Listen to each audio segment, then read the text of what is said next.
Good evening, and welcome to a live edition of The Wrap right here on the Fight Game Media Network. Happy Tuesday night to you all as we are here live to preview John Cena's final match going down this Saturday from our nation's capital, Washington, D.C., for Saturday night's main event, as well as recap the highs and lows from NXT Deadline and the week that was so far in WWE as we get you ready for a very emotional and jam-packed weekend as we almost bid adieu the year 2025. I'm Keila Cash, and by my side, as always, is my co-captain, my right hand, the sometimes advocate for the rapidly improving Miss Jada Parker from NXT. I bring to you back on the wrap, as always, the one, the only, Salty Scott Young. Welcome back, Salty. Thank you for having me, Keila. As always, it's a pleasure to chop it up and talk all things WWE. I'm excited about the conversation we're going to have. And final week, we'll talk about John Cena. The final week that we'll talk about John Cena. That's crazy when you think about it. As an active competitor, at least. Yes. As an active competitor, he has said that he will never wrestle again after Saturday. That is a vow that I believe he's going to keep. And we know that WrestleMania is going to go to Saudi Arabia in a couple of years, but he has vowed that you will only see him as an ambassador for WWE's. I don't think that any amount of money is going to get him out of retirement. He's a man of his word, and what you see Saturday will be the last time you will ever see John Cena in his jorts wrestling, competing in a WWE ring. I think this is legit it. No amount of money, and they will throw an entire bag at this man. It will not be enough for him to break his word. Yeah, I'm with you. But he will 100% be at WrestleMania. Whether he's the host, whether he does whether he's commentary, whether he just shows up, he will 100% be there, though. He will be the highest paid ambassador to ever be at a WrestleMania, to host it, to possibly commentate the event.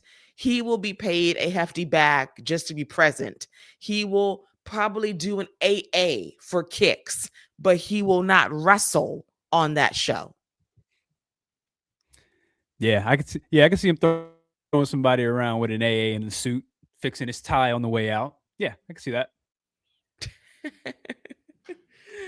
Very strong possibility for sure. So we will talk about John Cena's career, the good, the bad, the ugly, his best matches, his best moments, best promos.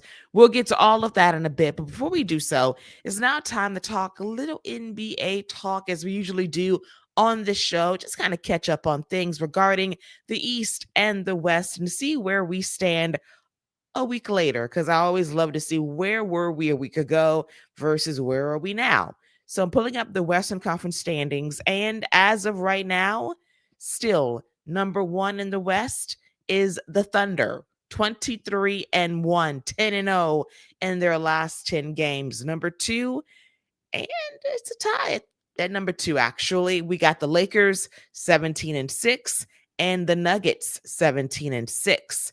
The Rockets, number 4, 15-6. Spurs, 16-7. Timberwolves, 15-9. The Suns, 14-10. My Warriors, 13-12. And the Grizzlies, 11-13. Bringing up the rear, of course, would be the Pelicans, 3-22. NBA lottery contenders for 2026, obviously. Yeah, the King's back. Lost his streak and then decided to he was like, you know what, just to make sure y'all know who I am, I'll just score the last 10 points of the game. So just to remind people that he is still him, the King is back at 41. The only thing that can stop him is sciatica. So we'll see how that battle goes throughout the year. But the Lakers will be handing the Thunder their second loss after we beat the Spurs tomorrow in the Cup. Oh, look at you being so confident, yeah, so hopeful to believe they will be number two the number 2 team to beat them. We shall see. I can't wait for Scott to come back next week to realize how wrong he was, and I will take great pleasure in that. But as always, we shall see. Then let's look at the East. The East is as follows. Number 1, still the Pistons, 19-5. The Knicks, number 2, 16-7. The Celtics, number 3, 15-9. The Magic, number 4, 15-10. As well as the Raptors, 15-10. The 76ers, 13-10. The Cavaliers, 14-11. The Heat and the Hawks, all 14-11. The Bucks, 10-15. The Bulls, who have been sliding as of late, 2-8 in their last 10 games, 9-14. The Hornets, 7-17. The Nets, 6-17. The Pacers, 6-18. And bringing up the rear, the Wizards, also lottery contenders, 3-19. Yeah, again, none of this matters over here on this side. Now, there is a little birdie floating around saying that Anthony Davis and the Pistons are talking. It could be a little swapperoo going on there. So if they're able to keep Duran and add Davis, then we might have a conversation to have. Your Hawks doing real well with Jalen Johnson. Might be time to get rid of a little Trey. See if you can pick something up for him because you don't need him. But yeah, I really like Jalen Johnson. He's been balling out. Look at you paying a compliment and a backhanded compliment at the same time. The duality of how you do that. I do appreciate that. He is balling out. Hawks still staying afloat. That 9, 10, 11 situation is very interesting. So we shall see the fate of Trae Young as we head into the end of the regular season for sure. Is he going to be traded? Is he going to jump into free agency? I don't know. I have no idea. They've been teasing us for a long time. The man's got a house somewhere in LA. So clearly he's leveraging LA hopes and dreams, not the Clippers, because please, but the Lakers, potentially, maybe, possibly. There was a lot of Spurs talk the last few years, and honestly, him for De'Aaron Fox could work out pretty well for both sides. So, Ooh, he'd have yeah. a couple 7-footers back there that could help him out. Wemby will be back there. So that's actually a trade that would probably work out pretty well for both sides. Yeah, and less pressure to be the Mm-hmm. guy. So Yep. I would take that as well. If I have to give him up and get that as an option, why not? I just want a team that's functional and someone that wants to be here. That's my hope. Yeah, little Trey scene with Jalen doing like, yeah, that's cool. Wait till I come back.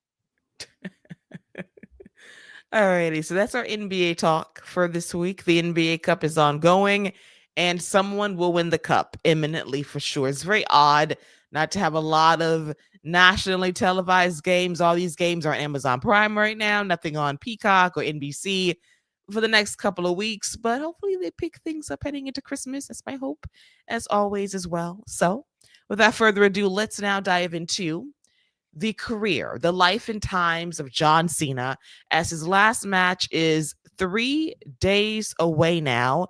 There was a countdown clock on Monday Night Raw, courtesy of Gunther, saying these are the days, these are the hours, these are the minutes, these are the seconds left until I basically put John Cena into retirement. And we've seen the video packages and the interview snippets and things said about John Cena, things that John Cena said himself about his career. And I want to use this opportunity to talk about the best of John Cena. And I want to go through a list that Bleacher Report provided over the last 24 hours or so, recounting, in their opinion, John Cena's best matches in WWE. Scott, have you had opportunity to go through this list? Nah, I haven't seen what Bleacher Report decided to throw up. So I am curious to see what these 10 matches are because I got at least 4 or 5 that I'm pretty sure should be on this list. So yeah, I'm curious to see what this list got for me. Yes, I'm going to get this for you because I know that you have thoughts for sure. And I know that you're angling for someone to be on this list, that you Michael want Cole. him. What?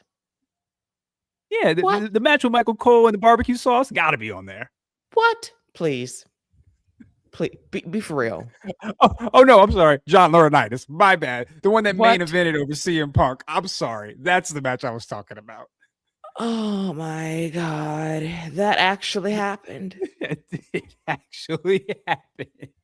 It did. It did. It did. Those are the low points Scott is mentioning right now. These are the low points. You said the best and worst. That is pretty damn sad. That actually happened. That's why partially the reason why CM Punk said bye back in 2014. That was one of his red lines. But this guy is going to main event over me, then yeah, I'm out of here. Oh not you with the voice on top of it. All right. not, and that was a pretty good imitation of Chainsmoker. It really was. So good for you. Good for you. All righty. So, according to Bleacher Report, these are the top 10 matches of John Cena's career. Number 10, John Cena versus Edge from Unforgiven 2006. TLC match. Yes. Is that TLC match? Is it a TLC match? The one in Edge's hometown? It is. It is. It is. It is. You are correct. Okay. I would agree with that. Love the atmosphere. Cena played into the heel role a little bit. Edge cried on his entrance on the way out. He tried to fight it off, but he couldn't. Got a great homecoming. Had the spinner R on the middle. Mm-hmm. And then he got FU through tables from the top of the ladder. Yeah, really, really strong match. Okay, good start. A good start. A good start. Love that match. Love the feud. Wished Edge was a part of the retirement tour, but wasn't meant to be. But he got a tribute via spear and a John Cena match, so we'll take it. Number 9. I don't agree. I don't agree with this, but whatever. Number 9. John Cena versus The Rock, WrestleMania 28. This is the first one? This is the first one. Yeah. So I get it though, because the atmosphere for this match was off the charts, and very few matches have come close to that type of atmosphere. The match, like, technically, it's probably not one of his best, but as far as atmosphere, big fight feel, there probably wasn't a bigger fight feel up to that point besides this match. So I get it, but it's definitely not better than the Edge match. I agree. I get it. The symbolism of it all. They built this matchup for legitimately a year, dating back to the prior WrestleMania with The Rock as the host in Atlanta, and we still are scarred by that show and have not gotten to WrestleMania since. So it built up the anticipation for a year. Great idea. Then the match happened. It was perfectly fine. Atmosphere, it was everything. It was cool, but I wasn't like, oh my God, this match is one of the best matches I've ever seen. I didn't walk away thinking this is one of the greatest WrestleMania main events ever. It was a nice main event. It got the hype that it deserved. It was a dream match of two guys, arguably the face of their respective eras, and they went at it, and then they lied to us, Scott, once in a lifetime. Became twice in a lifetime. They didn't lie. They didn't lie. It was once in a lifetime. Non-title. Don't do that. Don't add that caveat. It was once in a lifetime non-title. And then the second time was for the title. So technically, we got 2 once in a lifetime matches with the same wrestlers. Unbelievable. Amazing how that happens. And then they try to sell it as in twice in a lifetime for the championship. It's bigger than it was before, please. So,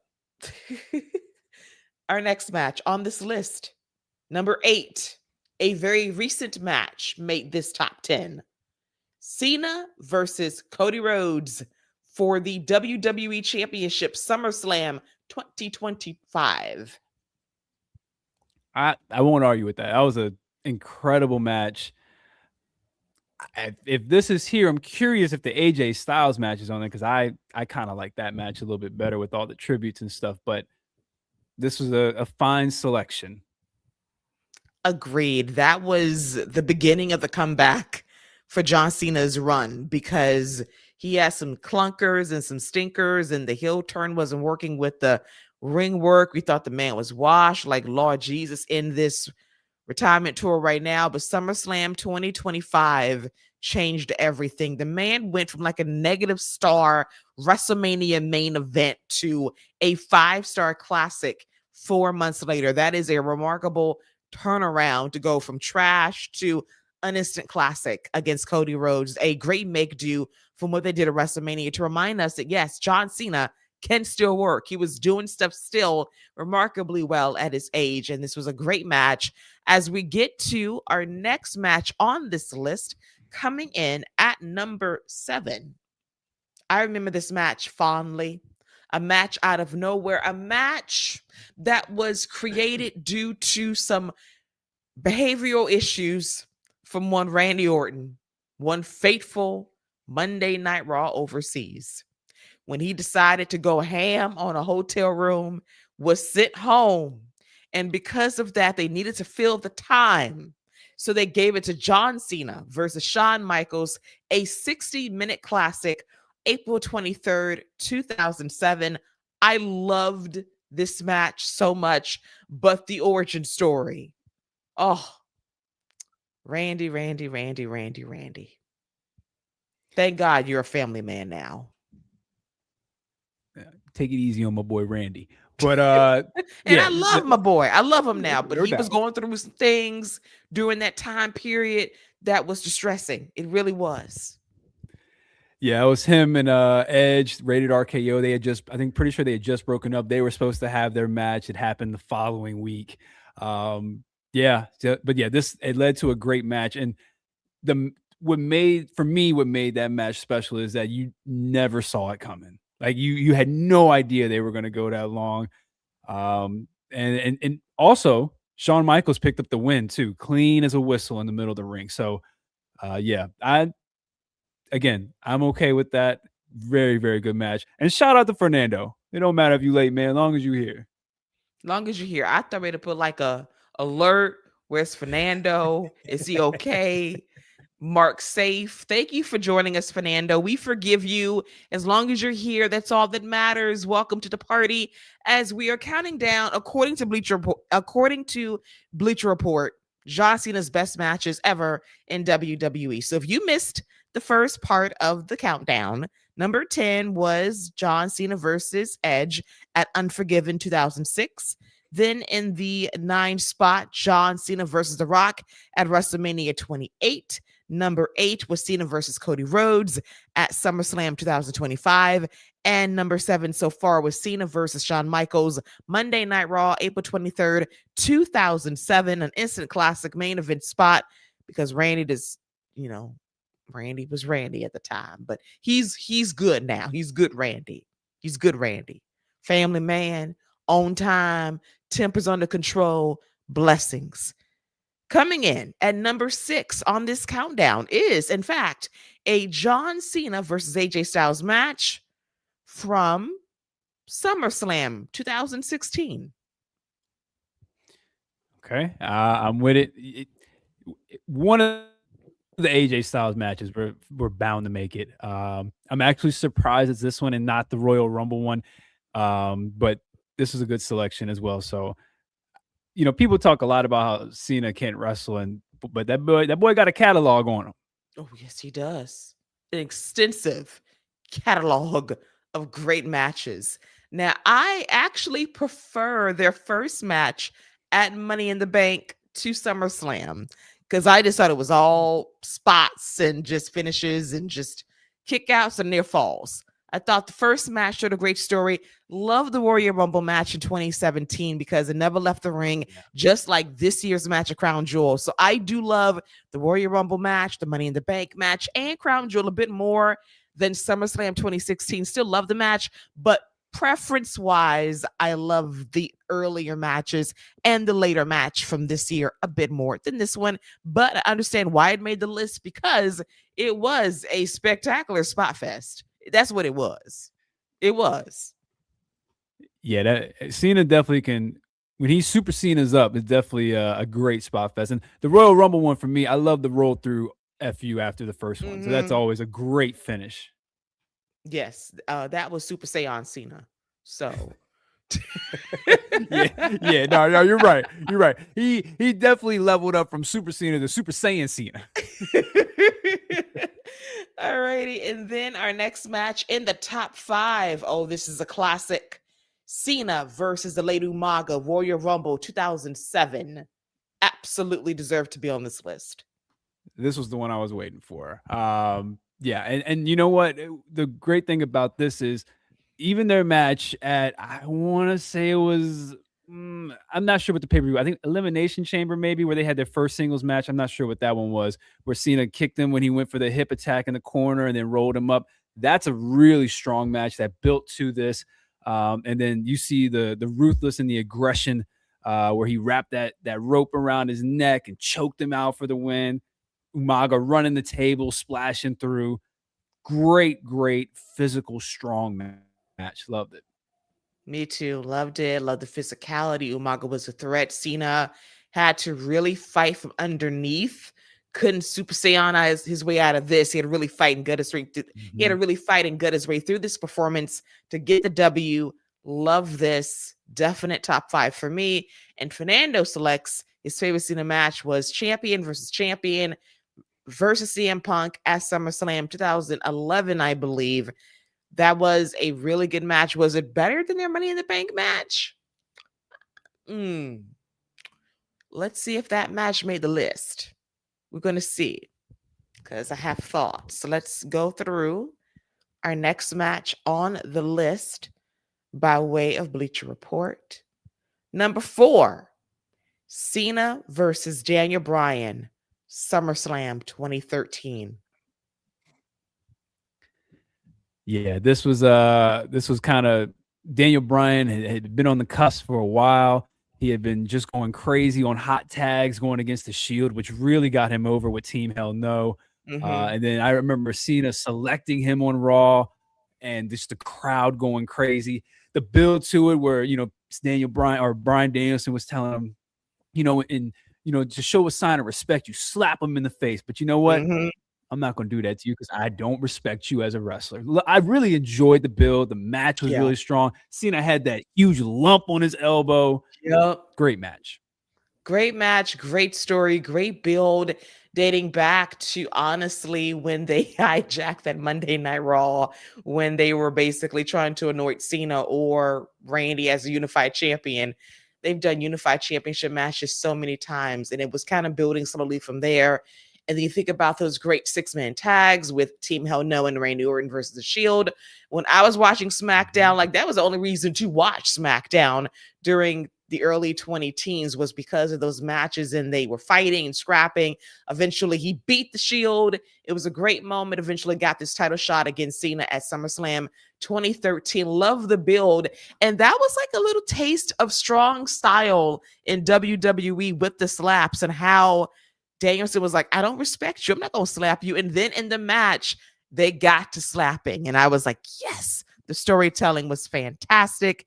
And then we know how it all ended. He won the championship, and then Randy cashed in, joined the Authority, and then the rest is history heading into WrestleMania 30. So, yeah, they as much as they try to say it was all of their plan, it definitely wasn't. But we the pivot was great, and that moment you talk about in Seattle where all the champions are in there. Mark Henry tried to shut him up with his salmon suit and raising Daniel Bryan's hand. That didn't work. But yeah, all of that was just a great build to finally getting that crowning moment at WrestleMania 30, and kind of started right there. listen, let me tell you something. John Cena is a professional finesser because he read the crowd like, you know what? Let me acknowledge this. Let me just roll with it because I ain't getting booed unnecessarily. Like, this is the guy they want. Let me acknowledge him. CM Punk was laughing. He was just like, this is ridiculous. Like, y'all are trying it. Legitimately in his last month in this company, like, you know what? Okay, cool. Whatever y'all want to do. Alrighty, so I love that match. Love the storytelling. And no, it was not always a part of the story. They wrote a book about it, lied. They just fictionary tales about what happened. This was not a part of the plan. The biggest myth and fable in WWE history. You want to talk about Aesop fables? This was the biggest fable of all. It was art. It was all a part of the plan. Lies. Then, number 3, speaking of CM Punk and John Cena, one of my favorite matches ever, Cena versus CM Punk, Money in the Bank 2011. Yeah, everything about this match that has been said. I mean, it's a classic CM Punk. This is CM Punk's. He had been champion before, but this was the moment where he took that next step. Walking away with the crowd, blowing the kiss. He slicked the hair back. Didn't have his music yet. Wasn't the cult of personality yet, but just the atmosphere, the energy of the home crowd. Great match. One of the greatest matches in WWE history. One of the best pay-per-views ever in WWE. It was incredible. The atmosphere, the boos that guy got in Chicago, like he was public enemy number 1. If he would have won that match, I think they would have beat that man's ass in Chicago. Honestly, they would have jumped him. It would have been really nasty. They said if he wins, you riot. This would have been worse than Hammerstein, honestly. So I'm glad the Punk won. It was a great ending to a fantastic match that really speaks to the chemistry both men had that was basically birthed via the pipe bomb that CM Punk dropped on Cena on a Monday Night Raw that shook all of us and set the foundation for this match in Chicago in 2011. An instant WWE classic. We saw this match a few years ago. We reviewed Money in the Bank and we said still holds up. Great match. Fantastic main event. Number 2, Cena versus AJ Styles, Royal Rumble 2017. Yeah, we already talked about it. Stayed in the ring, the roll through FUs, Super Saiyan Cena, AJ Styles doing his thing, 16-time champion. What more can you say? Absolutely. Classic. Loved this match. Never left the ring. Kept it between the ropes. Both guys balled out, wrestled, and Cena won that match. It was an instant classic. Loved every moment of it, and they did it again recently. A love letter to all of their guys that they worked with over the years at Crown Jewel. Incredible moment for both guys to run it back one more time. And it was the fact that John Cena basically said, listen, my retirement tour, can I just get one personal pick? He wanted AJ Styles one more time. Got it. We got it. And it was worth it for sure. Blessed to see that again.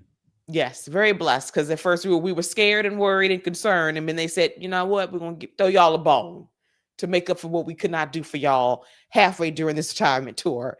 And now it is time for the number 1 match as chosen by Bleacher Report.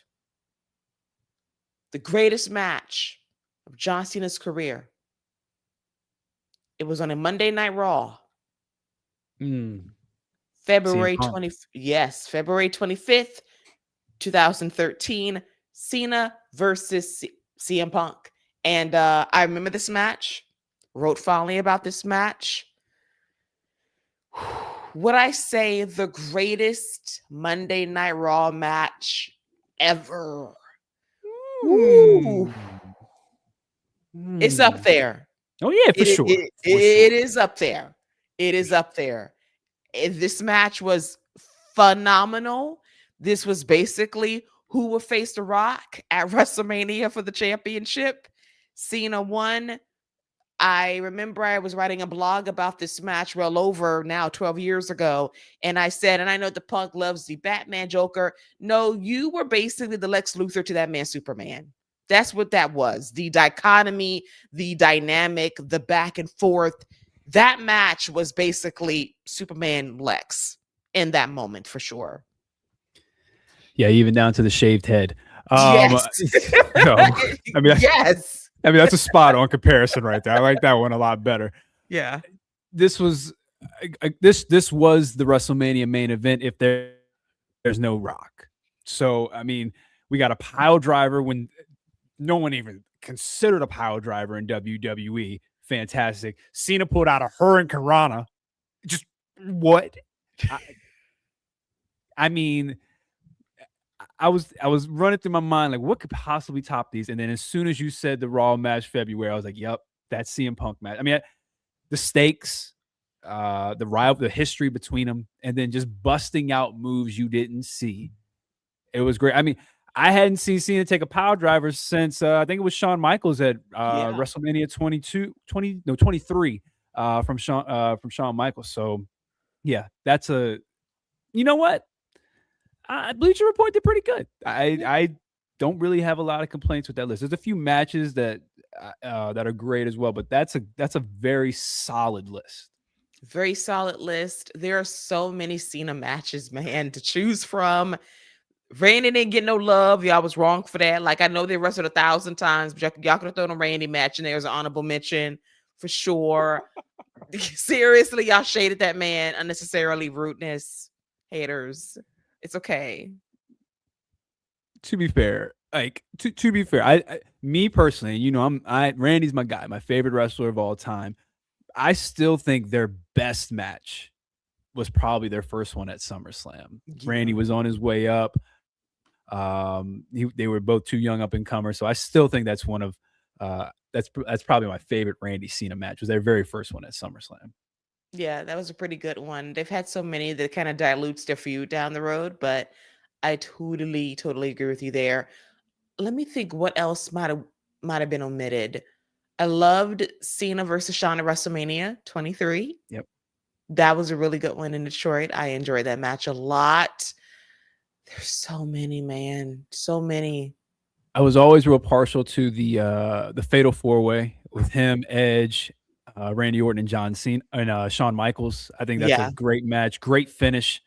So the last man standing match he had with Edge, where Big Show came out and threw him through the light. I thought that was a really strong last man standing match, and not as good as this, but one of my favorite Cena matches is on Monday Night Raw, the triple threat with Chris Masters and Kurt Angle submission match, where he first pulls out the STFU. They set it up perfectly. Cena had never done a submission, and he pulls it out. That's just one of my personal favorites because the crowd reacts so loud to it. Another one I'm surprised is Chris Jericho doesn't have a mention, and they had a few really good matches as well. So that's another name that didn't get any love on there. I know we don't like to talk about it, but him and JBL had a very violent match. Yes, they did. Right after They he won did. that WWE title. That was a good, strong match as well. So, like we said, Cena's catalog is just crazy. It's a crazy catalog. I want to shout out the US Open Challenge. Just a catalog of great matches Cesaro. in 2015. Cesaro. Listen, the Cesaro matches. Listen, Claudio. Cena will not call them in Cesaro. Claudio. That's his name, and they just went out there. You're right. I don't know. I don't know who Cesaro is, but I know who Claudio is. Like those matches come on, and then Kevin Owens. Yes, Elimination Chamber 2015. I remember I audibly screamed when he beat him because I could not believe it. Could not believe it. NXT champion coming up. And that match stands out to me because Kevin Owens debuted. I was there at Kevin Owens' debut on Monday Night Raw in Richmond, Virginia. When he walked out, powerbombed him, stepped on the title, and then we got that great match at Elimination Chamber. Yeah, Kevin Owens, that's a great one as well. Yes, and honorable mention this year's Elimination Chamber match too. Like that was pretty good when he and Punk linked up. Like, oh God, it was special. Now we know how things ended and how the year went mostly, but the match itself is pretty good. So lots of Cena matches to go through. If we could call all of them, we'd be here all night long. But just a sampling of Cena's greatness. Promos, of course, top notch. My favorite Cena era was actually the Talking Smack era. When he would just sit there and talk shit. One of the greatest drags and reads of all time was when he dragged Dean Ambrose. When he sat there and just ethered that man surgically. it was a tour de force dragging. Now, he can't say that to Mox today, but in 2016, he had all the smoke. Absolutely. Yeah, when he wanted to destroy somebody, he did that. when Yes, he he did. when he felt like, you know what? I'm sick of you. Let me just tell you how I feel. He did that. So yeah, I'm with you on that. And Fernando, the Cena Randy Hell in a Cell, they had two because we reviewed one of them, and the one I thought we reviewed was really good was actually really bad. But I think I know Yes, it which one you're was. Yes, talking yes, about. That was, yes, it was. But the second one, which was a number one contenders match, I'm with you, Fernando. That's a really good match. yeah, at least you're honest, because you was trying to sell me. Oh, it's great. We reviewed the match. I So you picked know the what? wrong one. I picked the wrong one because We the one did. we watched, holy hell. You subjected me to that. I was like, dude, you hyping me up. I'm looking like, what the hell is this? Horrible. And then Fernando asks another good question. What are your thoughts on Cena wanting to work more dates, but WWE said no? Now, Fernando, we make jokes about this all the time. Paul Levesque did not have a proper retirement. So, therefore, no one ever is going to get 200 dates to say goodbye. You're going to do a smooth 35 and move on. Now, I agree with you. Paul, yeah, Triple H is like, nah. But counterpoint, I wouldn't have given him 200, but I No. probably would have given him about 50, 75 because you don't Yeah. want to dilute it. You know, you still want to keep those dates special. You still want to make it seem like a big deal when he does show up. So I definitely wouldn't have had him 200. Yep, 200. Bro, are you kidding me? Nah. But at 50, 75, yeah, I probably would have did that. But yeah, Keila hit it on the head. Not only that, when he typed it into Chat GPT, he was like, no, you don't need that long. Just 36 dates is all you need. You'll be good. You should have gave him 100. A nice round number. 100 Would have been dates. good. 100 would have been good. Yeah, but we're down to one, and that will be Saturday. And it will be a somber day. Joe Tess already telling us Michael Cole gonna cry. He gonna make you cry. That man, that man probably gonna make me cry on Saturday during that man's last match. He gonna get me in my feelings. I know it's coming. Cena's gonna cry. He's gonna cry. And he's a man that historically does not break emotionally. He's gonna break on Saturday. He will. He will. Let me ask you who. You know, a big question is who's showing up. Who do you think shows up to tell him goodbye? Oh man. Does Dwayne have time Definitely to show getting. up? Oh,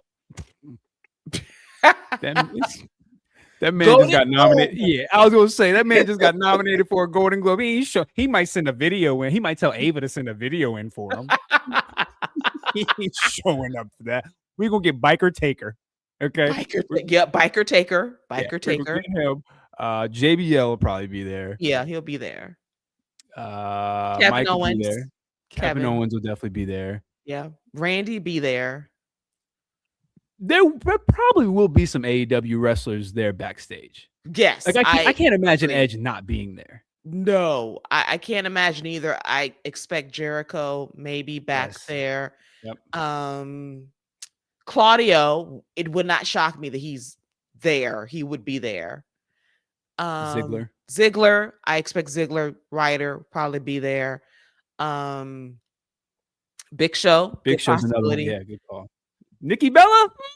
Now, that's an interesting situation because there's some kind of written documentation about them. Can they be in the same room? I don't know. AJ Lee, yeah, she'll be there. Punk probably will be there if he's not busy shooting the movie for Netflix. Do we think the Vince is going to be there? I think he'll be there. I don't think they'll show him on camera. No. I think he'll be there though. Do you think the president of the United States will be there? Listen, 45, 47, whatever you want to call him, he ain't showing up. No. What? He'll be there in his limo in the parking lot. He'll be there. Batista, but big date. He does well. That DC's his hometown, so I can see that. If Big Dave's not busy, I could see that too. By the way, Batista got like this long-standing invitation to go into the WWE Hall of Fame. Dave, have you picked your gear yet, honey? Have you picked the gear you want to go in? Because it's been long-standing for 5 years. That dude said, "Listen, I'm not playing second fiddle to John Cena anymore. So it won't be this year when Cena's having his retirement tour. Y'all not gonna do this to me. I'll wait till next year." Listen, put me in 2028 because I ain't Yeah. going to Saudi. I'm not doing that. So I see y'all in 2028 when y'all back stateside. So Right. all good possibilities. Looking forward to the retirement match of John Cena. We'll talk about SNME later with our predictions. Card is stacked, by the way. So we'll talk about that in a bit. But I do want to get to some WWE talk, briefly zoom through SmackDown from this past Friday. And I do want to highlight another great United States Championship Open challenge in honor of John Cena. It was Ilya Dragunov versus Carmelo Hayes. And I basically got like a flashback to all of their great matches from NXT and was reminded they still got it, even though Ciampa ruined the finish for me. Yeah, SmackDown is essentially NXT from back in the day. I mean, that's essentially what the U.S. title scene is right now. Ilya looks like a dragon slayer with that tattoo on his neck, and Carmelo Hayes is starting to really get over with the crowd. So they've done a good job with him as far as making sure he stays relevant and sympathetic with the crowd. Shout out to The Miz for that, whether you like him or not. You know what? I knew that you're going to slide in a Miz reference just to piss me off. And I understand that. I do. But he does not deserve full credit for this. Not full. They at least 30%. 25. Because they haven't even had their blow off match yet. They just completely skipped past the grudge match. They've beaten each other up in backstage segments. They've jumped each other, but they have not had a singles match, not even on Saturday night's main event. Ridiculous. So no, he gets 25% credit because they haven't had the match yet, so he can get the W and then get over. So he's gotten over organically on his own, and I love that for Melo. The fans are getting with him in terms of reaction, what he can do. And in that aspect, it's working. I need him crowned and belted in 2026. That's going to make me happier. Love this match. Damn you, Ciampa, as Fernando said. You ruined a perfectly great match. But what I loved was the fact that Dragunov saw the replay and he was upset. Like, dude, okay, I don't like winning this way. So now you get your match, jackass. You will get your match because I don't like winning dishonorably, because I want to win fair and square. I want to win on my own merits, and I respect that. As we have some more predictions of who will also appear at the John Cena retirement special. John Morrison, backstage in all likelihood. Darren Young, possibly on screen. Possibly, maybe. Bring the Nexus out then. No, David Otunga won't be there, I can tell you that. Listen, David Otunga, you know, he was doing oh so well with his new grift, and then he just decided to jump the shark. I love that for us. Yeah. I don't know about Ric Flair either. I don't know if he'll be there. Maybe. No, he might be backstage, not like on TV, but backstage I do sense for sure. All right, War Hero. That's enough. And that's where that's enough. And that's where that's enough. I'm gonna tell you who won't be there. Okay. And that's Skip Sheffield. I have to put the name up there. Right back will not be present. Now, War Hero, now, sir, you know this man, Alex Rowley, has a band. This man is banned from the building. Okay. He is on the blacklist. This is a man. Listen, say it to my face. Great theme song. But this is the man that pissed off John Cena so badly that push nuked. He's just off the face of the planet, just gone from the industry. So that's a funny one, though. That's a funny one. Like, come on. Yeah, Alex Riley's funny. Still one of the greatest theme songs of all time, though. Yeah, it is. Listen, Jim Johnson was in his bag. Say it to my face. It was a hit. Stephanie McMahon will be a host for Saturday night's Absolutely. main event, so she'll be there. Vince McMahon, please listen. Let me tell you something. He'll be What I there. He's he definitely could gonna be there. in a skybox. But what I Yeah. want to Yeah. know, Scott, because we didn't discuss this. So when they was at MSG a few weeks ago, Stephanie was there. I swear there's some real beef because Shane was there too with his child. And they said he just here. They didn't say he's in attendance. They didn't put his name up on the screen. His son went on Twitter and said that my daddy deserves to be in the Hall of Fame. There is some real life beef in that family. Seriously. All Woo. they did was heard the rumors that Shane McMahon might try and be involved with AEW. It's like, oh, word?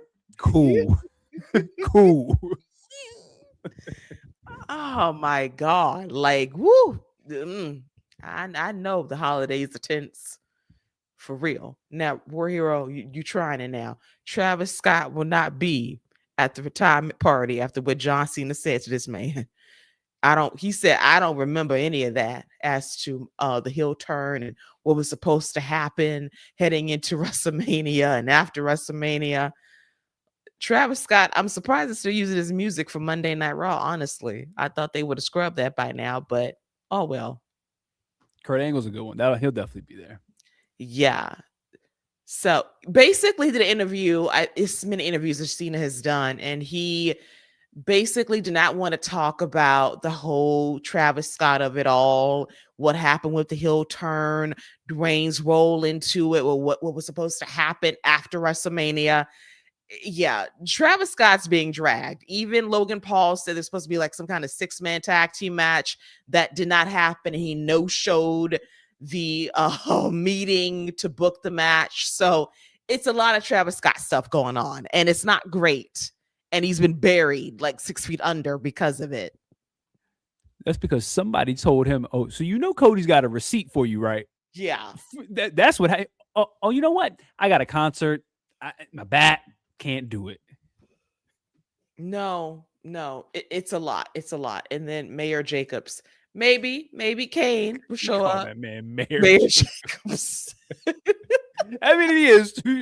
He is. That is his title. I've never heard anybody actually call him Mayor Jacobs. Fernando says Roman Reigns, listen, if he can take a PTO day off and come in and do that, maybe potentially. Oh, man. Oh, goodness. All righty. Elsewhere on SmackDown, I do want to ask Scott this question.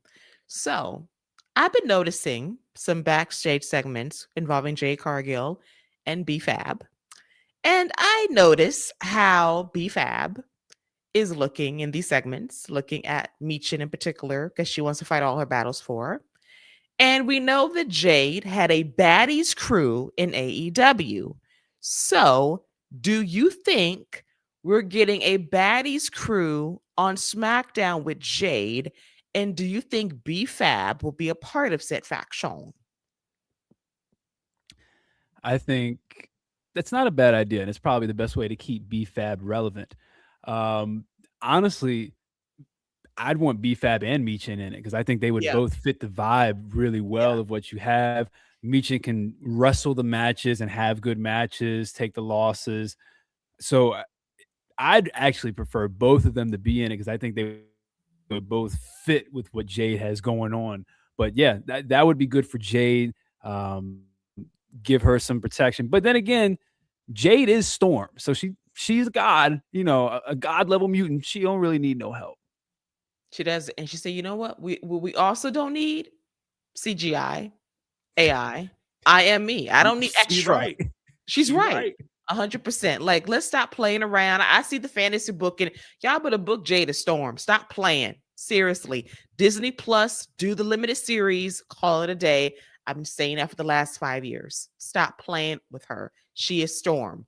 On period, the end of the discussion. But I do love the aspect and prospect of a baddies crew with Michin and B-Fab and the crew. Now, I would also love Lash in the crew, but she's with Nia right now. and we don't need Nia now. No. Listen, that's a heavy crew right there. It Nia is. Lash and Jade, like Yeah. Yeah. that's that's a heavy.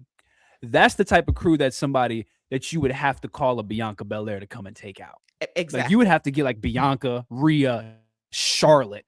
You would need an Yes. all-star crew like that to take out. So okay, but I think Michin and B-Fab would fit more as far as they can take losses and it won't really affect anything. I don't really want Lash coming up and taking any losses like that. Nah, then we could have had Chikara too, but y'all, never mind. I'm gonna be all Oh right. I'm all right. man, Jakara could have took them losses for it. You got Lash as your heavy. Oh, that'd have been great. See, this is why this whole release irritates me still. The biggest irritable release of the year was Jakara Jackson. Yep. It bothers my soul still. It still bothers me, offends me actively. I'm gonna be all right. It still triggers me. Fernando, you ain't shit because you said this is an option. The anonymous general manager to say goodbye to John Cena. If I see the lights flash and Michael Cole stands up with a microphone and says, "I have an email from the anonymous general manager," I'm a flip. I'm gonna be a little upset because I thought he was gone. I thought Hornswoggle was gone. And it wasn't Hornswoggle.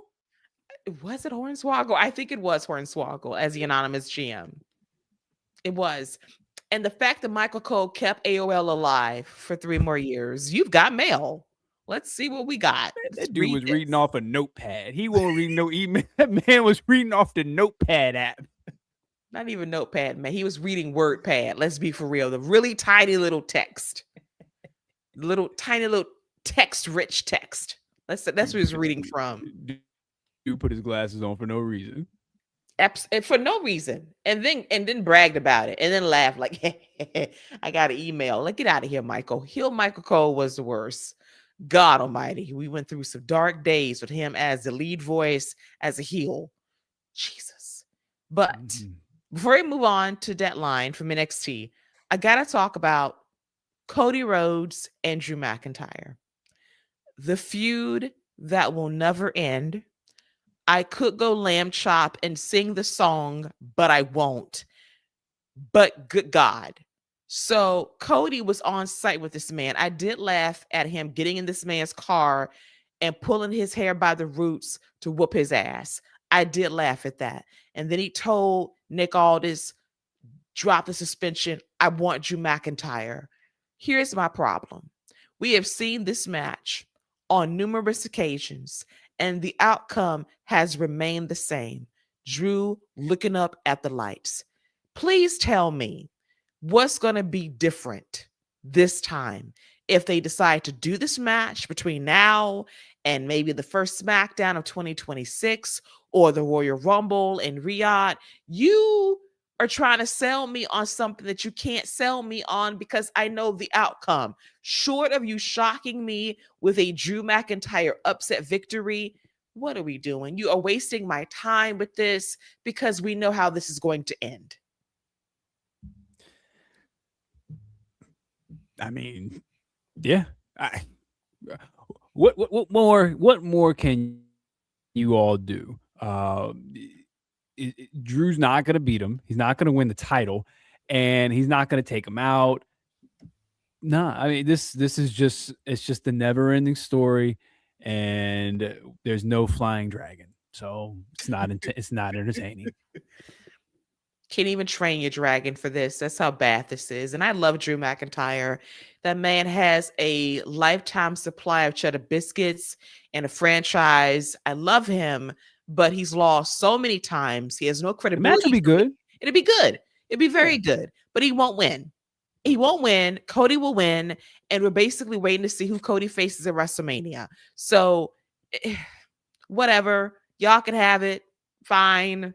Return to sender. This could have been an email, but I digress. Congrats to Gunther for having another great match on SmackDown, beating LA Knight to reach the finals of the last time is now. Tournament has earned the right to face John Cena in his last match in WWE this Saturday. The internet whatever. Y'all don't like Gunther now? Like, y'all don't like Graps, apparently. And I don't care. Give me Gunther. Give me John Cena. It's going to be a great match. I love LA Knight too. Cheddar biscuits for him. He'll be fine. He'll live. Yeah, I don't see how anyone could have watched Goldberg match, the miracle that Gunther pulled out with him, and then Yes. question why Gunther is the man that's going to have John Cena's final match. That's because they want John Cena to have a great final match. So, what are we doing? What are we doing? Like, stop it. Yes, Gunther was the right decision. Agreed, Fernando. Like, I'm reading these think pieces. It should have been LA Knight. Listen, I love LA Knight. I do. We are big fans of him on this show. But Gunther is the correct decision. If you want a great effing match for John Cena's last match, where he gets chopped and minced meat and he has to come from behind and the fans are into it And be and Super Cena again. and be Super Saiyan Cena one more time for the road, have the fans on the edge of their seat. He'll pull out at least 20 more tribute moves for his heroes. Like, that's what you want. You want a great professional wrestling match against a guy he's never wrestled in his last match. And it's Gunther, who has come back and I don't know, got a new nose and has worked his ass off banger after banger after banger since his return. Yeah, I'm with you. It's just people not being happy, just complaining just to complain. So it is what it is. Yes. Yeah, and I love me some Gunther franchise too. Cheddar Biscuits all day. That's my dude. That's my guy. And then War Hero is correct because we've said, yeah, he could take an L, but only if Cena wins because they already gave him Goldberg this year. So we could go the route of Sting's retirement and let him retire with a W. John Cena might want to be selfless and take the L. Scott, we'll make the prediction, but what are you leaning towards? Should Cena win his last match, or knowing how he is, he could be selfless and say, actually, let's do something else? I man, I have a hard time seeing Cena himself being okay with winning his last match, especially when you have an opportunity to turn Gunther into a modern day legend killer. But on the other hand, I heard this the other day. Cena winning his last match and Dominic Mysterio being able to walk around saying he's the last man to ever beat Yeah. John Cena. Yeah. There is something to that as well. So Yeah. I'm leaning towards Gunther, me personally, because I think you can have a modern day legend killer. But the idea of Dominic Mysterio just having that in his back pocket anytime he wants to just be like, but you know what? That's cool. I beat Cena in his last match. So what? That there's something there too. Telling that to Gunther's face Oh, would even be better. And we got to remember that one of my favorite matches in the last couple of years on a Monday Night Raw was actually Dominic versus Gunther, because Dirty Dom went chop for chop, physicality for physicality with Gunther. So if you could tell that man, no, I am the last man to beat John Cena, you couldn't get it done. Come on, that's like money for a match down the road at a WrestleMania. Bring it. and Gunther being like, "Word." Well, then let's put my IC title on the line and see how that works out for you. I love it. War Hero, you're dreaming big. Hurt Syndicate. Yeah, backstage. I can see Shelton there. Yeah, I was gonna say maybe Shelton because they got a long Shelton. history. I could see that. MVP's not showing up for. Hell no. To see Triple H, absolutely not. He says MVP, like, listen, wherever the after party is, I'll be there. He won't be there. Yeah, he'll be at the after party. First of all, Triple H is not letting him in anyway, but MVP's not going to see anything with Triple H there. Are you kidding me? Shelton, I can see, though. That's a possibility. Yes, definitely. And then Fernando knows Cena has a long history of bringing out the best of heels like Gunther. He does. And I expect the very same at Saturday night's main event. We'll talk about the show a bit more in a bit, but let's briefly dive into NXT deadline from this past Saturday. And we have been saying this for a good while. We need NXT to deliver a good PLE. It's been a while since Stand and Deliver, honestly speaking. And I thought that this match was, well, this show was very good. And first match was Ricky Saints versus Obafemi for the NXT Championship. And very good match. And Obafemi is now a two-time NXT champion. Yeah, real good match. Good start to the show. Oba back on top. And yeah, I think it was the right decision as well, especially with who won the Iron Survivor. But yeah, I enjoyed the opening match. Good way to start. Crowd was ready for it too. Me too. Solid 4 stars. Enjoyed the match. Great back and forth. Great near falls. Obafemi is that dude, period on period. And Ricky Saints, he was teasing something. It was confirmed on NXT tonight. We'll talk about it in a bit. Not surprised in the least. I'll just leave it at that.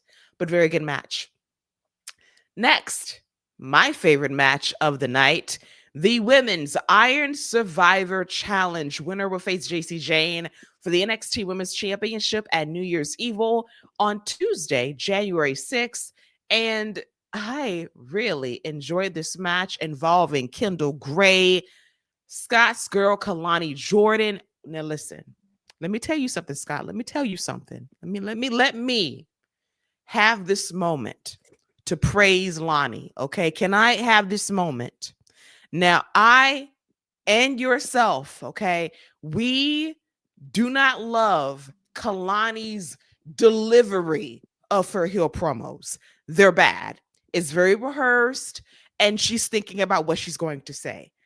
However, her heel work as a wrestler in this match was exceptional. I will absolutely say that. She was a great heel, the only damn heel in this match, and she was a good one. I will say that. Jordan Grace, we had Lola, and of course, Soul. I loved everything about this match. Lonnie, I know we have our issues in terms of character work, but as a wrestler in this match, as a heel, I thought she was great. Match was great. Best part of it was Kalani didn't win, but I can't say you're wrong. She was actually in ring one of the highlights. She has the bag. She has the bag that you think Dominic Mysterio has. I will say that the Kendall Gray, fantastic. I thought what they did with Soul as far as Kalani taking her out once she came out, that was really well done.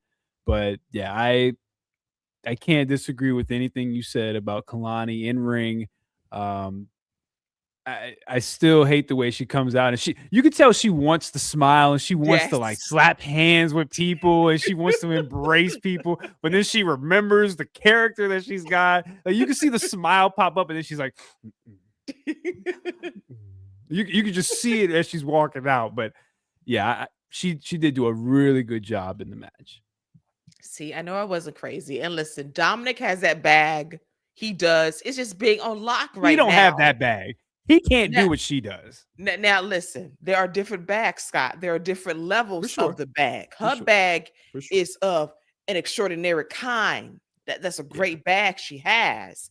Dominic has his own bag that is extensive, but not as extensive as her bag. Okay, there's levels to the bag, and she has a great bag. I thought Lola was great in this match too. Everybody looked great. Jordan was great. Kendall has great potential. Soul was great. Everybody rocked it. And then Kendall won the damn match. And I was like, wow. So they're pushing someone new, fresh. And I love that for her. I thought Soul was winning too. And her shots coming down the line because she did pin the NXT Women's Champion a week ago on NXT television. So they're not going to forget about that. But all in all, I thought the intensity, the tie at the end, heading into the final fall for Kendall was great. And everyone looked really good in this match. Yeah, I'm with you. The women always tend to have the better Iron Survivor match. And I saw I know you had mentioned that the main roster should bring this match up. I completely disagree because they will absolutely ruin it and they will Yeah. absolutely overbook it and do Yeah. way too much with it. So I hope it never goes up to the main roster and it stays right here with these women where they can plan out everything because they've done a great job every year with the women in the Iron Survivor match. I agree. Knowing Triple H, it'll be like the first sudden death after time, 5 minutes, first fall to a finish. Like, I can't. So, yeah, let it stay where it is. Right. Then, to validate my thoughts originally, all ego Ethan Page, cheddar biscuits. Okay. Excuse me. Excuse No, me. not for him, just the match. No, listen. I know you are Booker T in this situation because he he forgot where he was. He thought he was off duty. He went off on Mr. Iguana, called that man a sucker, said he didn't belong in the ring. He went They brought the off. hood out of Booker T. Listen, that was Harlem Heat Booker on commentary.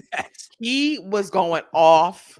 I laughed. I had a time, but I enjoyed this match because Ethan Page is a miracle worker. He had Mr. Iguana up, working. He was a great base. Iguana hit all his spots perfectly, had the crowd popping. And then Ethan laid him out, twisted grin for the 1, 2, 3. The man is a miracle worker. Now, Vic Joseph lied and said he was the best pound for pound wrestler in the world. Listen, I love Ethan Page, cheddar biscuits all day. Not in the world, but he is one of the best in WWE at getting the very best out of his opponents. And this match with this opponent, as gimmicky as it is, was no exception. Yeah, outside of Vic Joseph trying to convince Booker T that Santa Claus was real. And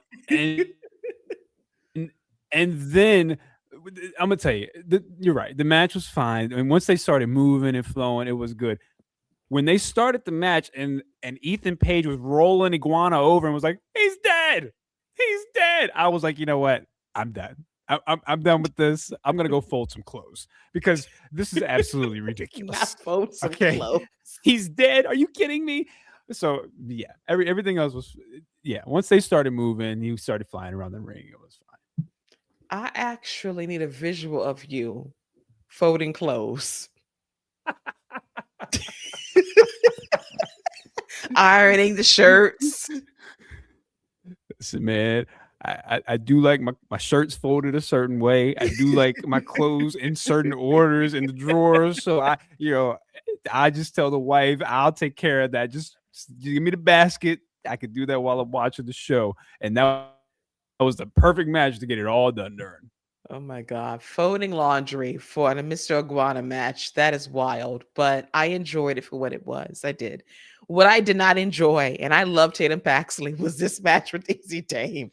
This match was melodramatic as hell. It was way too much for me. The wrestling was good. I love Tatum as a wrestler. Izzy has improved a lot too, but the storytelling was so freaking awful.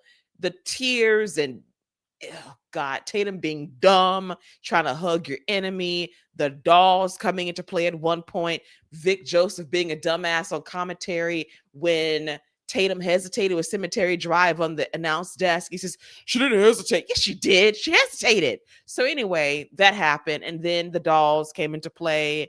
She got set up and then Izzy booted her, powerbomb win. I was annoyed. I will say this would have fit right on in on the main roster. So, but yeah, nothing really to this. And this match completely explains why they took the title away from this feud and got it back on JC, because this match had no business having a title involved. I will say I came away very impressed with Izzy in the ring. I thought she was real clean in the ring during this match. I wish they would have just let him wrestle. Me too. Izzy's improved a lot, man. She went from just, I'm a volleyball player to I'm a really good wrestler now. Mhm. Because she was generic wrestler number 5 2 years ago on this show.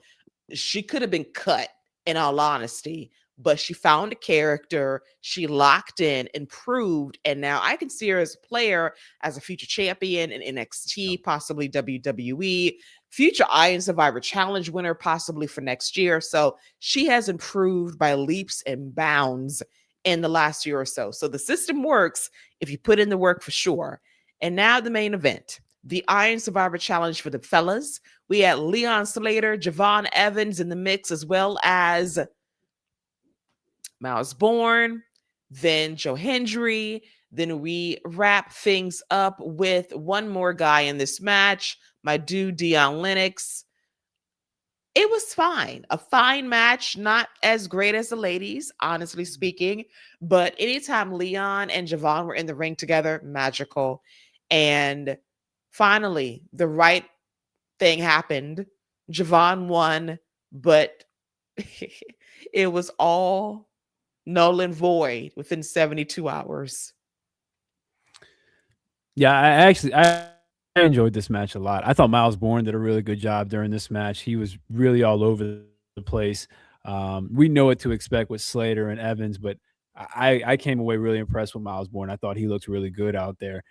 Um, yeah, not much more to add. It wasn't as good as the women's. Javon did a good job. The finish was really strong right at the end, so I enjoyed that.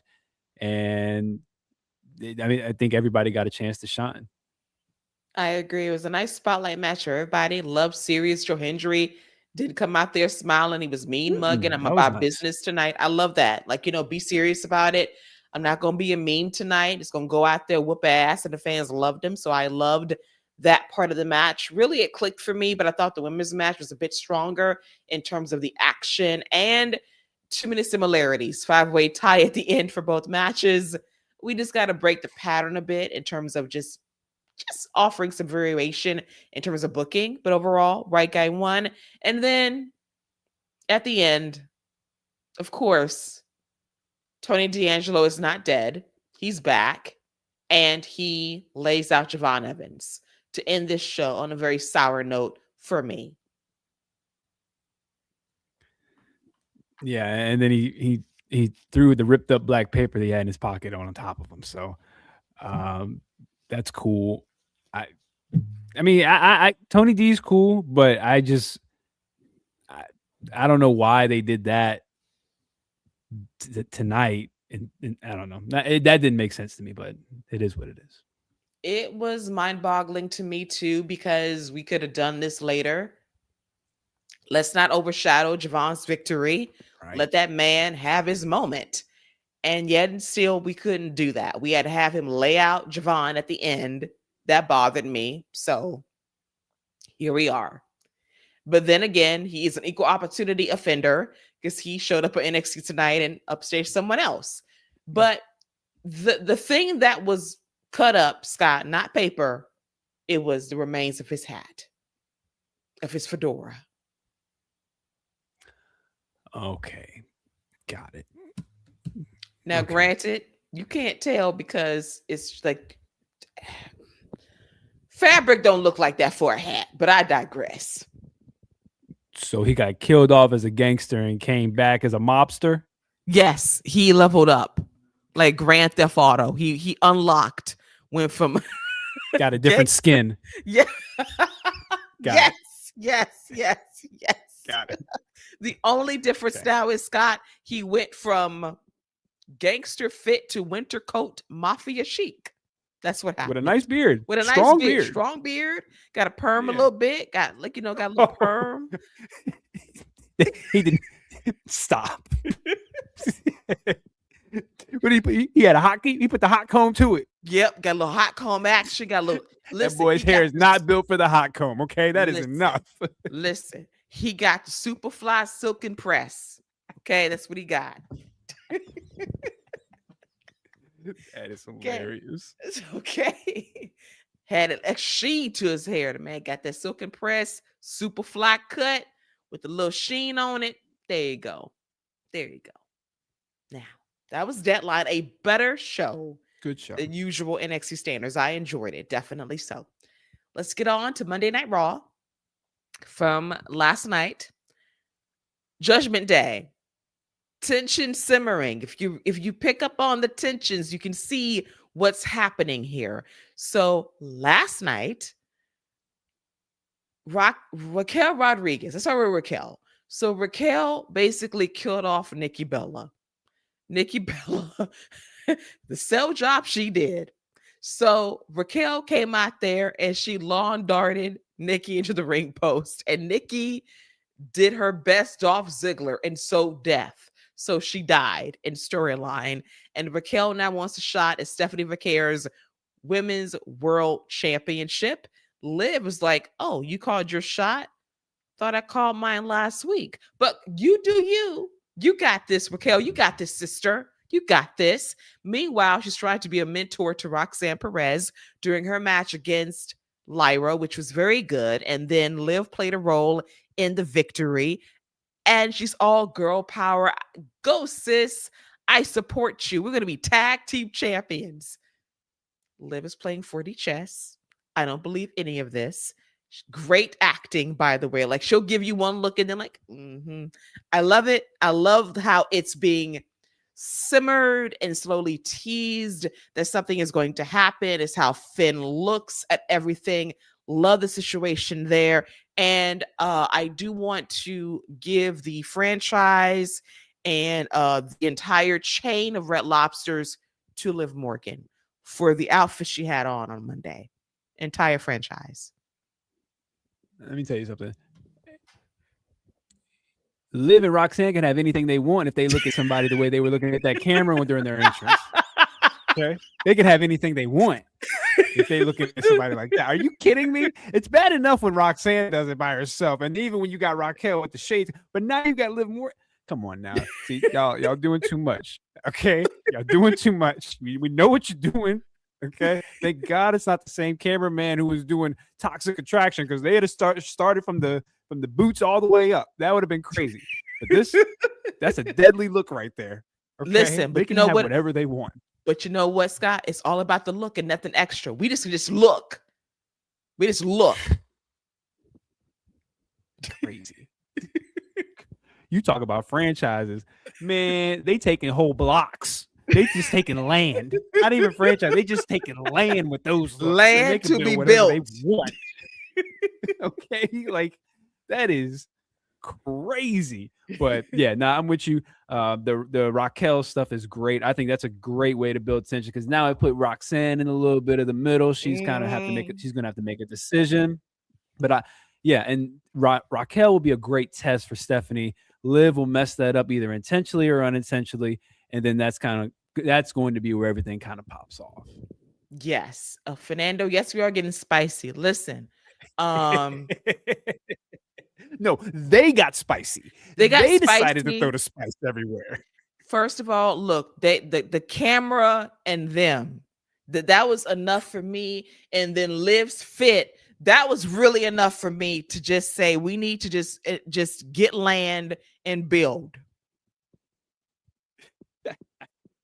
Like I said, they can have whatever they want.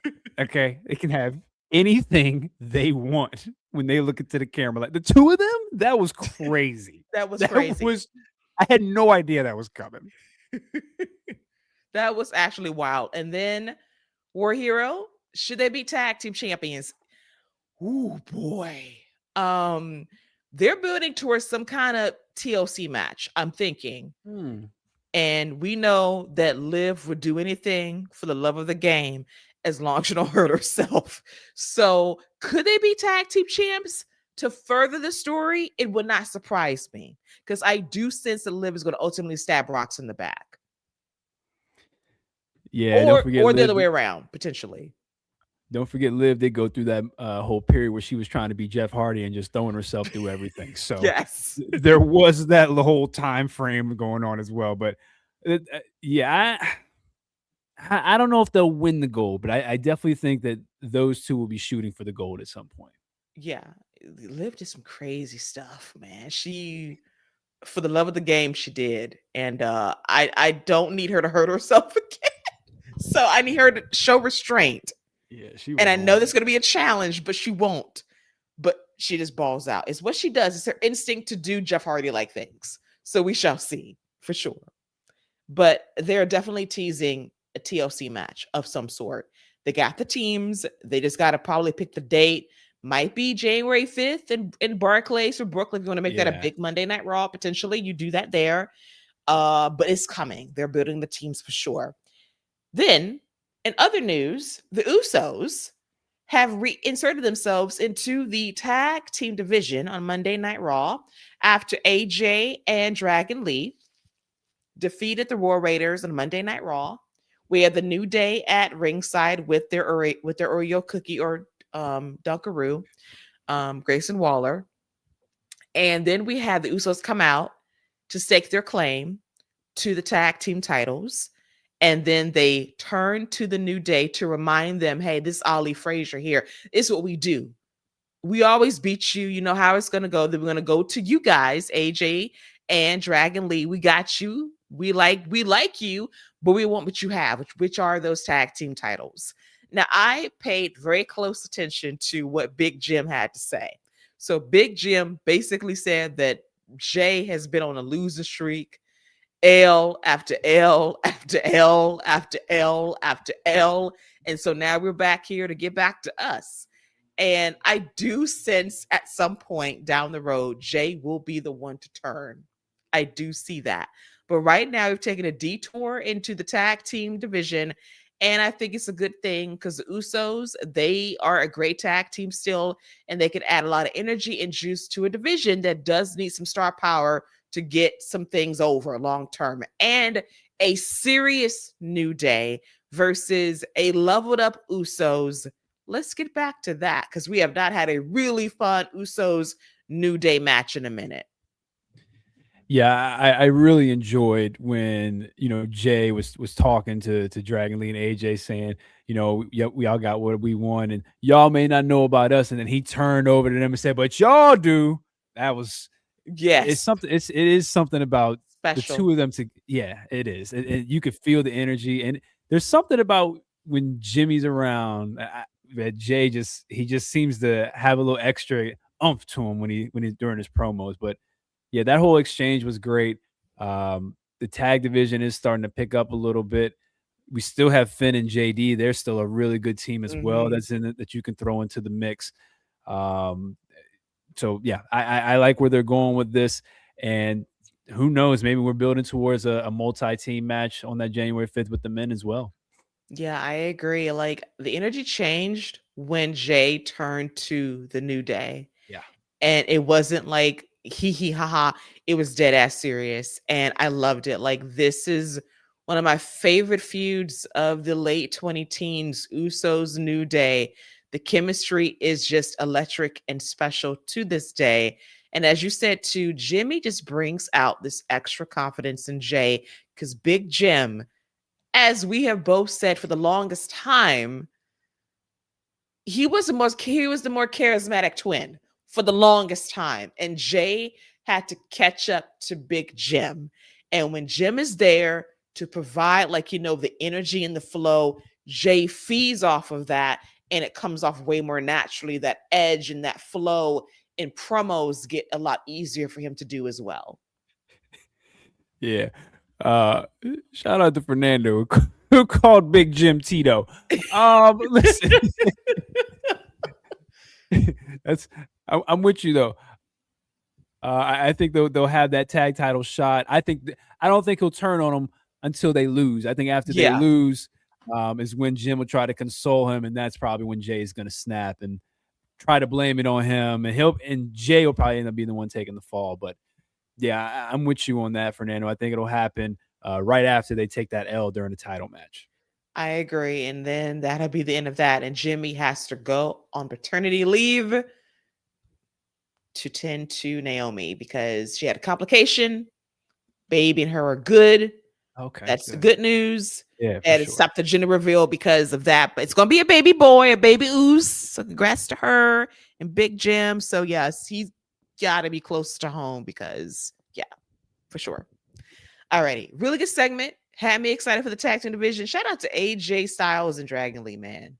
Y'all just helping the tag team scene along, being great champions and killing it every week, delivering good matches because AJ, who's about to retire, is still wrestling at a very high level. Also, cheddar biscuits for him, mainly for his hair. That is still remarkable and Still waiting shimmery. on that Pantene contract. Listen. I'm just saying, man. And Dragon Lee, you know, we know you strong, dude, but you ain't got a horse around 300 pounders. You ain't got to prove nothing to nobody. Okay. It ain't worked the first 2 times. You ain't got to go for the trifecta. It's okay. You got other stuff. You are fantastic. You ain't got to prove nothing to nobody. That's right. Protect your neck, sir. Protect your back. And your neck and your back.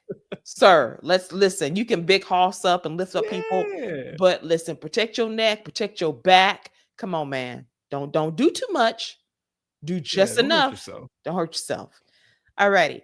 So let's get to the main event of Monday Night Raw. It was LA Knight versus Logan Paul.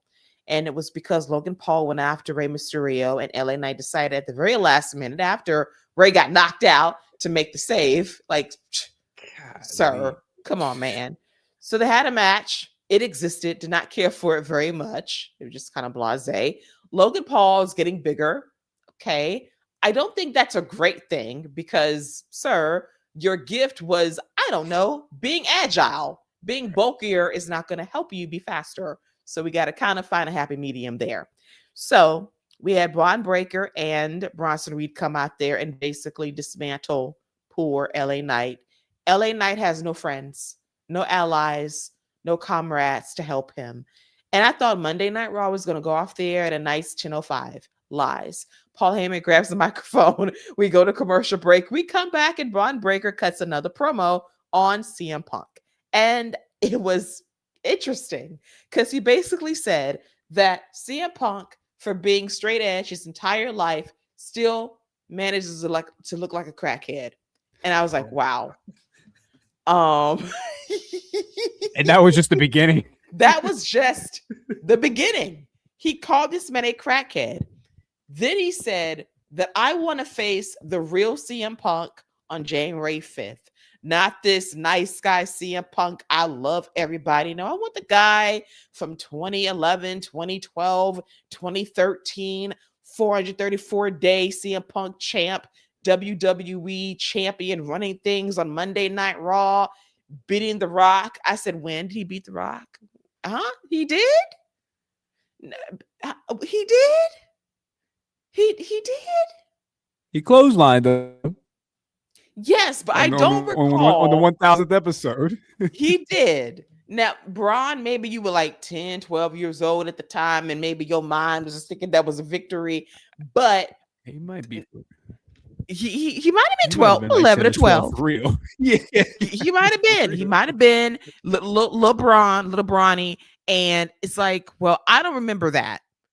No, he got beat at the Royal Rumble in 2013. He got beat. Let me clarify that, okay? He got beat. So he never beat The Rock. So maybe beat him in 2K13, but he didn't beat him on that Monday Night Raw. So like, oh, facts. And then he said, I'll take your championship and I'll probably take your wife too. I said, oh my God. Sir, chill out. Calm down, sir. My God. The best part about Braun's promos is that Paul Heyman and Logan Paul do not know what he's going to say.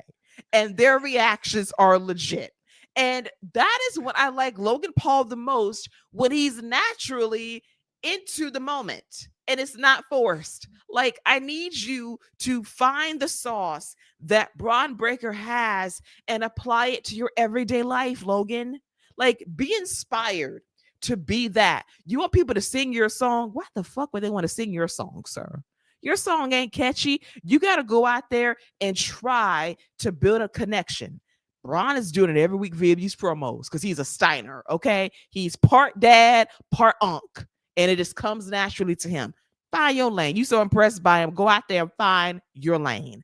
But after that was all said and done, LA Knight stumbling and stammering backstage. No friends to be found. Logan Paul and Braun Breaker. No. Logan Paul and Bronson Reed go backstage. And they beat up LA Knight, put him through a table. Then they go to the parking lot, and Bronson Reed put this man on the roof of a car, and he tsunamis this man. And I'm like, are we writing LA Knight off the show? Does he have a movie to film? Is he injured in real life? You murk this man. Rey Mysterio did not wake up from his punch earlier, and he can't come to the rescue. This is some shit. But the biggest gripe I have is the masked man that came out twice during this show. And what I love about wrestling fans the world over was that at Survivor Series, clearly that was Austin Theory doing the stump. On this night, on Monday Night Raw, everywhere I read, they said, nope, that's a black man.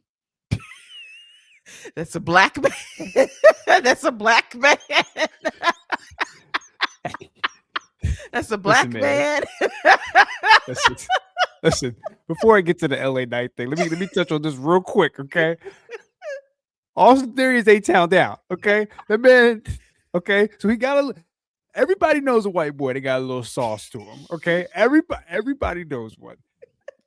They definitely moved a little different. It was definitely a little different walk to him, a little different kind of movement to him, you know. There was a little bit of rhythm. So I get it. It probably was a brother. Okay, might have been two brothers, might have been some prophets, but the internet was very quick to point out that is not a white man moving like that, jumping that high. Very quick to point that out. I have never seen a masked man be told that you can't be white off top, just by his movements, just by him jumping. Never seen people try to guess who it was and be like, yeah, well, we know he's not white. I can tell you that. Never seen that before. Listen, if this was just to say it's not Chris Jericho, trust us, we all know it wasn't Chris Jericho once he decided to jump. Okay, we all knew then it wasn't Jericho. So yeah, yeah, it probably was a brother. As far as LA Knight goes, he had a chance to make a friend, and once he decided to wait until Rey Mysterio got knocked out to come out, Rey Mysterio was watching in the back like, yeah, see how it feels. I'll come help you after they leave. I'll come get you off the car. I'll come get you after that. Braun Breaker got a lot of Scott Steiner in him. I didn't love the crackhead line. Was cool with the AJ Lee line though. I was okay with that one. I actually really liked that one. I'm gonna take your title and I'm gonna take your girl. I'm with that because I'm CM Punk's gonna come back with a pipe bomb and he's probably gonna destroy you on the mic. You want the old CM Punk? You want the jerk? You want the dickhead CM Punk who didn't care what happened in the back for what he said? You're probably gonna get him in the next couple weeks. Let that man mourn a little bit. He lost some family. Let that man sit at home. But when he comes back, you're going to get what you asked for. I'm going to tell you that right now. He got a pipe bomb waiting for you. Oh, yeah. It's laced up, man. I'm going to pray for Braun in advance because you had 2 good weeks. You did. But you can't call a man a crackhead. Well, he don't look like a crackhead no more. No, he doesn't. He doesn't look stressed out. No, he doesn't. That looks man happy. Is happy. His hair is moisturized. It's conditioned. I give that man cheddar biscuits. That man has swag. AJ, I understand. I do. Like, you can't call a man a crackhead when he's not stressed out anymore. That man is happy. He's in love. He loves his job. He loves his wife. He loves all aspects of life. You can't come for that man like that. This was Punk like 10 years ago. Yeah, sure. This man is happy. This man got hair conditioned, moisturized. Come on. Flowing. Got a tan, full head. Flowing full head of hair. You can't say that. You can't do that. But CM Punk gonna kill this man verbally, and we're gonna Yeah. pray for him. He's gonna come back with him, and you gotta be able to counter. Now, I will say I was noticing Braun's hands, calluses. What we doing? Are we knocking doors down like Goldberg? Are we getting too hyped? We got our hands are precious cargo, my dear. We have to take care of our hands. So if you are doing a Goldberg and not using your head but your hands, you have to stop. Please. Yeah. Fernando, I'm with you. Braun should win the title from him, but I think they're writing off LA Knight just to come back on January 5th Yeah, and cost him the championship. and cost him the title. Yep. Yep. It tracks. Makes sense to me as well. I had a hearty laugh at how we were able to identify a black man. And that was, listen, I've never seen so many people say that's a brother. Like, that is not a white man. That is a brother. Look at the stance. Look at the height of the stump. Look at how fast he ran and jumped over the barricade. Just the swag, the stance. That's a black man. They made it perfectly clear that is not a white man on this night. Nope. That is a brother. Probably Montez Ford. Yeah. Me personally, I'm hoping that it's Montez and Angelo. Like, I'd love for both the Street Profits to just join up with them. They both need a whole Oh, change. That would yes. be really cool and different for them. Paul Heyman would be the perfect person to kind of elevate them. But again, we're not sleeping on my man Austin Theory though. He got bounce. Austin Theory got bounce. Now the swag that's a little different, but the bounce, he definitely got the bounce. You got the bounce, but swag not on this night. Not at all. That was a He ain't brother. moving like that. No, that was smooth moving. Yeah. Okay. Smooth moving. Quick action. Efficient. Just that was a brother. I just laughed when everybody said there's a black man right there doing work. I said, you're right. There's no other answer. It ain't Austin because he ain't carrying nothing like that on this night. Just simply he was not. So I would love a Street Profits push with the vision. I need that in my life because I need Montez to win a championship before the age of 40. I need Paul to stop playing in my face. So the way to do that is get him in the vision, lock him in, boom, there we go. And I'm with Fernando. Let that man be on his own. He can talk. He's got what it takes to be that guy. We saw it a few years ago at Elimination Chamber, and Paul Levesque took it from me. So, yeah, before the man is 45, give him a championship. Yeah, I wouldn't be opposed to it if it is just Montez, because I fully expect Logan Paul to come out of this as a babyface somehow. Like they're eventually going to kick him out the group and beat him down, Uh-huh. and Montez taking that spot, filling in, and kind of establishing himself would be the way to go with that. Agreed. And Logan Paul it's interesting to me because I think he does want to get cheered. I do. But you're going to have to find some likability, something. And maybe you can get inspired by Braun Breaker and find that realness. Because I think he does want to be cheered. I do believe that. You're going to have to work for it. It can happen because you do have the talent to get over as a babyface. I do believe that. But your personality, it has to come off organically likable. Listen, if you want to get somebody over, you know who to call. If you want to get somebody over as a babyface, God, do not do that. Do not do that. Let's not forget who gave Logan Paul his first 4-star match at SummerSlam as a babyface. Let's not forget who has gotten Carmelo Hayes over as this young plucky babyface. Let's not forget who got R-Truth, a black man, his title at WrestleMania. Let's not forget these things that Mike Mizanin has been able to do. I knew that you're going to do it again. And listen, you are 3 for 4 because, as I said, he and Melo have not had their blow off match. Please stop. Now, 3 for 4, you're right. R-Truth got his championship moment at WrestleMania. Logan Paul's first 4-star match was at SummerSlam against Mike, and the crowd loved him. They did. Granted, you are wrong with everything else. You're incorrect. Incorrect. Okay? Wrong. And as Fernando says, listen, getting sympathy for Logan is going to be a mountain to climb. You are right. It is going to be the biggest There's so test. many jokes.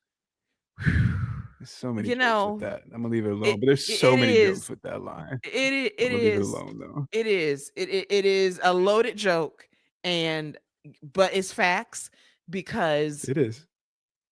he needs a lot of help. He needs it. Paul Heyman perform a miracle to get him over as a babyface? Let us pray. I mean, I think he could be a really good babyface just because, like, I think he genuinely really enjoys this wrestling. I think he really enjoys being a part of this, and I think he wants, like you said, I think he wants to be a babyface. So he can do the move set. Being as beefy as he is now, trying to keep up with Braun, that's probably not going to help with his, the springboards and all that. But I think he can be a really good babyface. And the following that he has him as a babyface, that could be what they're going for long term anyway. Yeah. So my advice to him, and this is dead serious, look at some Hangman Page tapes from this year. He already does. He does. He look here, but I need you to look at character tapes, okay? Character tapes. Because if you look at the character tape, that'll help you out a whole lot in terms of connecting and finding that character and the story that works for him. So we know he looks at the Hangman tapes, obviously, for wrestling. Look at the character tapes this year. And also, I can tell that you're also following Hangman's moisturizing hair plan because your hair has improved in terms of moisture. You're listening. Proud of you. Using that Sacred by Beyonce. I see the difference. I see the difference before and after. I know it looks different. That's funny. To muscle that's sacred for Beyonce. You trying to get a sponsorship. I'm with it. Listen, I'm trying to do whatever I can. It's proven results. It has worked miracles. So get you some moisturizers, the shampoo, conditioner, leave-in cream.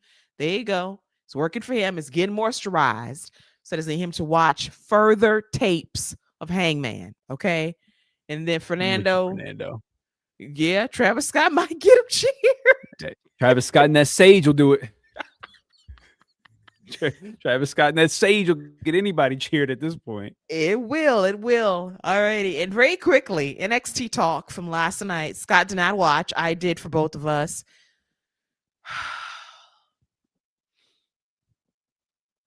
Let me get to the good part. Good. Kalani versus Jordan Grace. Good match. Great finish. Kalani has a clean 450 for the W.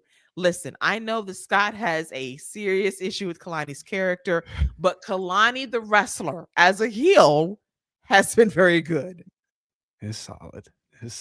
Yeah. We just got to work on the character. When she stops memorizing her lines, she will be good. Just right now, she's trying to remember all that she has to say, and that is a struggle. But as a wrestler, Kalani does have that part of the character locked in. Good wrestling work. Fine. And she's a future NXT champion. I already know that's coming in the next year.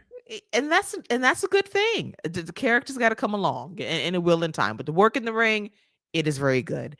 Then we had a pointless open challenge that wasn't even an open challenge for Blake Monroe's North American Championship. A group of women came out there, and then Thea Hale tapped her out, did not count, and then nothing happened. That actually happened. Yes, it did. Mm-hmm. All right. Next. Yes.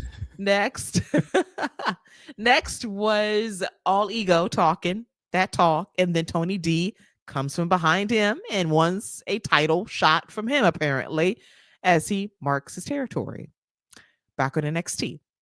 And then Javon Evans shoots his shot, opening segment, basically telling Ricky Saints and Obafemi, I'm not waiting until New Year's Eve. I want my title shot tonight. Let's make it happen. Ricky Saints trying to say, no, take your time. You should wait. It's my time. I'm entitled to a rematch first. But Oba says, whatever, let's do it. Let's do this. If you want it so bad, let's do this. The result will be the same. I will beat you. I've beaten you, 3 other times before. I'll do it again. That was our main event. Ava made it official. And then let's get to the main event. It was Javon Evans versus Obafemi for the NXT Championship. Another outstanding match. Great action. The fans at the Performance Center, they were biting on every near fall. You thought you were going to see a very special moment on this night. But of course, they would snatch the victory from Javon when Ricky Saints pulls the referee out of the ring when Javon hits the cutter on Obafemi. And that leads to Oba hitting the power bomb last ride to get the dub, to retain the championship. And Ricky Saints looks at Obafemi and is very happy at his handiwork. And I know what they're trying to do. I love Pretty Ricky. I do love him, Fernando. Cheddar biscuits. However, I hope to God that they're not missing the peak with Javon winning this championship. And they might very well wait until Stand and Deliver in Las Vegas again to crown him. But my fear is that they are waiting too long and they've peaked this 2 times already. So I don't think I think the long game is okay with Javon, because what they're going to do in the meantime is have him and Slater just go and tear it up wherever they can, and that's okay. I've always said that the end game should be Evans beating Oba. It shouldn't be anybody else. Like I didn't want Ricky to beat him when he did. Evans should beat Obafemi for the title. So I'm okay with this. I guess it'll be on a special because they don't have PLEs left. So whenever they get to that NXT right before WrestleMania, I'm cool with Evans getting his moment. Then him beating Oba tonight after just winning the title probably wouldn't have done a lot for him or Oba. But I don't think they've peaked yet. We'll see what happens in a couple months. We'll see if Evans still has that kind of that boiling point fever pitch with the fans. We'll see if he still has that. But I do think it is best to wait until you get to that bigger stage to give him that opportunity to win that title. Yeah. Boy, I just hope that people have the patience with the booking, because it's just a choice right now. But Ricky and Javon are going to have a great match, probably at New Year's Evil. And then we're going to crown a new number 1 contender for Oba at New Year's Evil. Y'all really made this Iron Survivor Challenge not mean shit. Yeah, completely null and void. Damn. Oh, God. That annoys me a little bit. Evans shouldn't have won. You should have just had whoever you're going to have face him at New Year's Evil. That's who you should have just have win the match. Really, honestly, it should have been Dion Lewis then. Go ahead. I'm sorry. Go ahead. Yeah, or I hope I said his name is Lewis Lennox. My bad, dude. But yeah, because we didn't talk about it, but the promo they had backstage before the Iron Survivor, where Oba was like, "Yo, I did my part. I'm waiting on you. What's up?" I mean, that would have been the perfect setup, especially with the way the Survivor matches were going, with Kendall Gray winning. She wasn't expected. Dion definitely wasn't expected to win. That would have been just the perfect match for him to kind of be elevated and to get that title shot on TV. So you had a ready-made story right there. Evans losing was another story. You could have told this story with Ricky and Evans, Ricky turning heel on him anyway. You still could have done that same story without the title being involved. So I just feel like they had stories where they could have told without doing this and rushing Evans' title shot. And like you said, making the whole Iron Survivor match non-existent. Yeah. We're in the 6th inning. Yeah, you're right, Fernando. 6th inning of a very long game. And I hope that we can all last until April, because that's what you're asking us to do. Oh, dear. Hope we can make it. Hope that Javon's overness is still over by then. That is my hope and my prayer. But before we go, quickly, Saturday night's main event, 4 matches. We got Soruka versus Bailey. Big time match for Soul. Biggest match of her career against Bailey. I expect this to be a great match. Who you got? I got Bailey picking up the victory in this one. Oh, I might have Soul with the dub.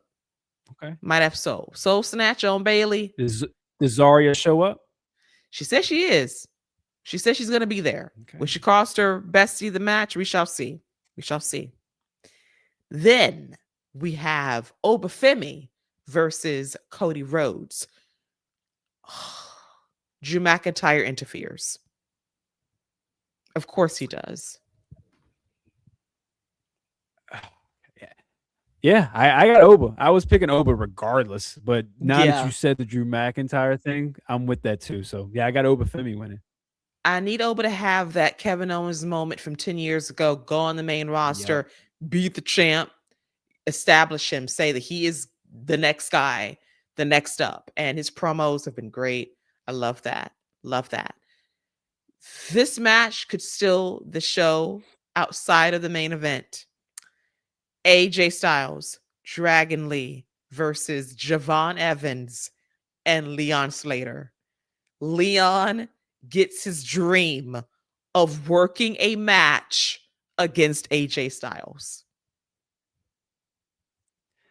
Great way to pay off the Bound for Glory moment. I think it was that Bound for Glory where they had their moment in the ring.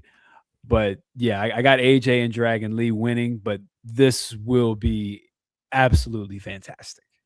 God almighty. Javon and AJ working together, too. Dragon Lee working with, oh my God. It's going to be very special for sure. TNA, congrats on the television deal with AMC. Big deal. Say goodbye to Leon Slater. Say goodbye to him because they did.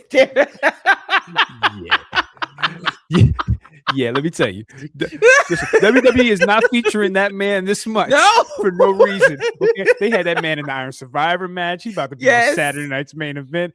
Y'all better enjoy this man while y'all got him, because as soon as they can, he is getting scooped up and coming over to WWE. He gone, actually. He's good as gone, actually. He's good as gone. It's a wrap. The fact they got two brothers that got Ospreyan-like abilities with some Kevin Knight in them as well, that's just a dream come true.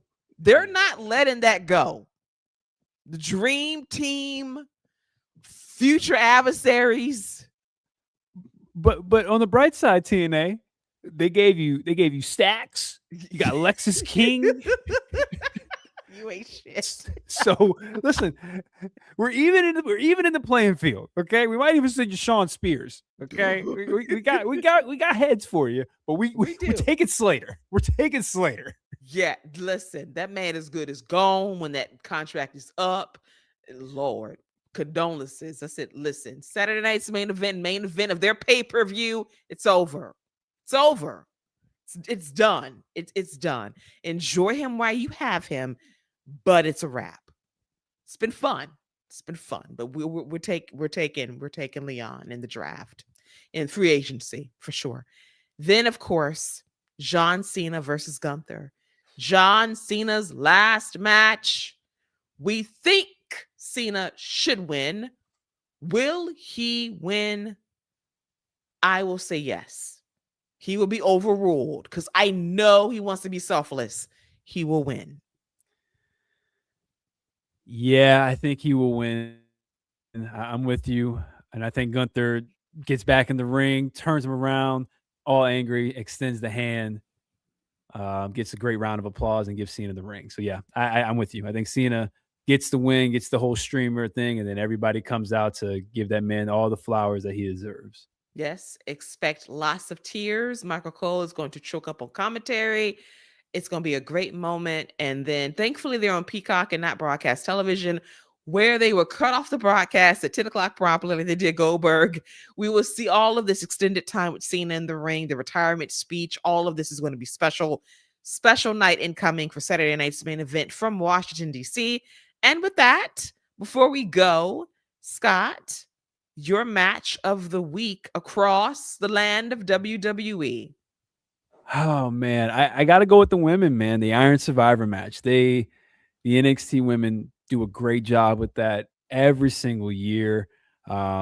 And I'm pretty sure outside of Blair Davenport, every one of the women who have won it have gone on to end up winning the NXT title at some point that same year. So hopefully Kendall Gray gets the same treatment. But that's my match of the week. Great match for the women. And please, Shawn Michaels, do not let Triple H get a hold of that match.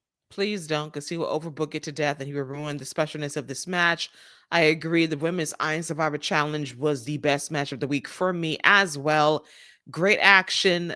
Everyone balled out. Congrats to Kendall Gray. And why did you scar me, Scott, by mentioning the name Blair Davenport, the worst winner of the Iron Survivor Challenge ever, when it could have been Lash? But I digress on that.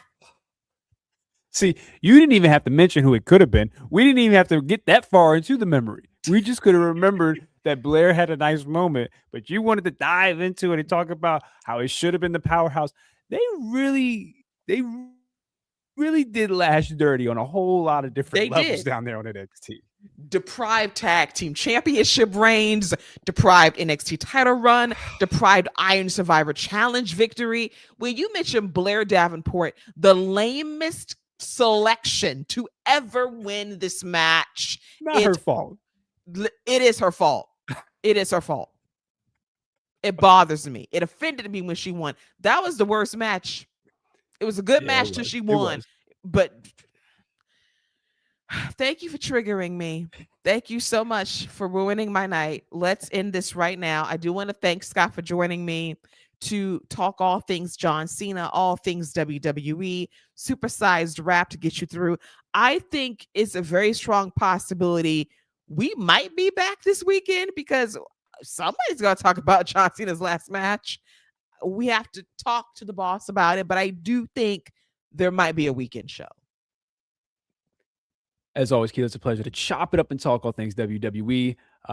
This weekend does feel like, it feels like it's bigger than a lot of the PLEs that we get, NXT or main roster. So, that would be a match we're talking about. And Cena send-off, man, it's going to be special. It's going to be very special this weekend. Yes, we will come back, I think, Fernando, And then to pop Scott to go off the air. Blair Davenport's win was very genderish, wasn't it? Yes, it was a genderific victory. No. I'm gonna tell you what we're not gonna do. I'm gonna tell you what we're not gonna do. We won't be hindering gender. Okay, we're not gonna do that to my guy. Shout out to Jinder Mahal, man. Okay, WWE champion. All right, great entrance. One of the best entrances in a while. We should sort of stop there, but we're not going to do that to gender. Yes, we are. Thank you, Fernando. Love you. Appreciate you. You knew what you were doing, Fernando. You knew exactly what you were doing with that. That's my guy right there, gender. Fernando follows the product. He knows ball and knows your gender loving self. He knows the lore and the origin story of it all. History. Fernando understands the history of it and knows how to get to you when he needs to most. Thank you, Fernando. Thank you. Bless you. I celebrate you. Even though you came in late tonight, you came in hot when it counted most. Thank you, sir. Hot and ready. I love it. All righty. So that is a wrap for this very extended edition of The Wrap right here on the Viking Media Network via YouTube. Thank you guys for joining us in a live chat. War Hero, Fernando, thank you for joining us. All of you for tuning in. We might be back this weekend. I think it's a strong possibility because John Cena's last match, and you want to document these things for the record. We'll play it by ear, so we'll see about it. We'll run it up the chain and see what we can do. So until then, enjoy the rest of the week ahead. Enjoy John Cena's final match on Saturday and all of the up-and-coming stars from NXT being a part of this event. So until next time, for myself and for Salty Scott Young, that is a wrap for all things WWE. Take care and bye-bye.